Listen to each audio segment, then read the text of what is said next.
The fork slipped from my father's hand. It clattered against his plate, echoing through the dining room. My grandfather had just raised his glass, smiling at me. "I'm glad you're enjoying the apartment I bought you." I looked at him, then whispered the truth. "I live in a basement." The laughter died. The chatter stopped. Every face turned toward me. And in the silence, years of betrayal finally surfaced. My grandfather was the only one who ever saw me, really saw me. He knew I worked late nights, saved every penny, fought for stability when no one else cared. When I turned 25, he promised me help. "You deserve your own place," he said, "something that's yours." He told my parents he was wiring the money, a down payment, a gift. He wanted me to start life on solid ground. I believed him. I believed them. But I never saw that money. Instead, my father patted my shoulder and said, "Be patient. Things take time." My mother told me, "Don't stress your grandfather. He's done enough." So I settled into a damp basement rental, ceilings low, pipes hissing at night. I told myself it was temporary, that they were handling it. But deep down, something felt wrong. It started small. My brother suddenly had a new car, paid in full. Then a vacation, 5-star resorts, dinners that cost more than my rent. When I asked, he smirked. Hard work pays off. But my brother never worked hard a day in his life.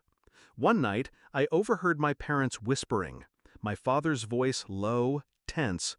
"We'll say we put it toward the boys. He doesn't need to know. He'll manage." The boys. My brother, his wife, their comforts, their luxuries. And my grandfather's gift, meant for me, was gone. I didn't explode. I didn't beg. I let them think I was blind. I let them think I was grateful for scraps. Because silence is a blade. The longer you hold it, the sharper it becomes. I started collecting. Bank statements, transfer records, dates, receipts with my brother's name tied neatly to funds that should have been mine. Every detail, every proof, every betrayal cataloged. And then I waited. My birthday brunch was the stage. The table set, plates polished, glasses sparkling. My parents at one end, my brother and his wife at the other. My grandfather, smiling, seated beside me. They thought it was just a celebration. But I had already spoken to my grandfather. I had shown him the statements, the transfers, the car, the vacations. His silence on the phone had been deadly. Now, in that room, he delivered the line I needed. "I'm glad you're enjoying the apartment I bought you." And I dropped the truth like a match onto gasoline. I live in a basement. The silence stretched, suffocating. My grandfather's smile faltered. He looked from me to my parents, confusion hardening into fury. "Basement?" he asked. I held his gaze.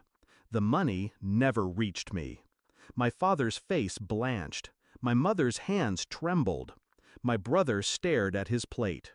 I pulled the folder from my bag and slid it across the table.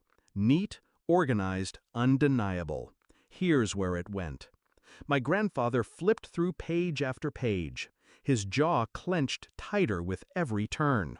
Finally, he slammed it shut. His voice was ice. "You stole from your own child." My mother stammered. My father tried to explain. Words like family needs and temporary loan spilled out, pathetic and weak. But it was my brother's wife who broke first. Her smirk vanished. Her face drained. She whispered, "You said he'd never know." The table cracked open like an earthquake.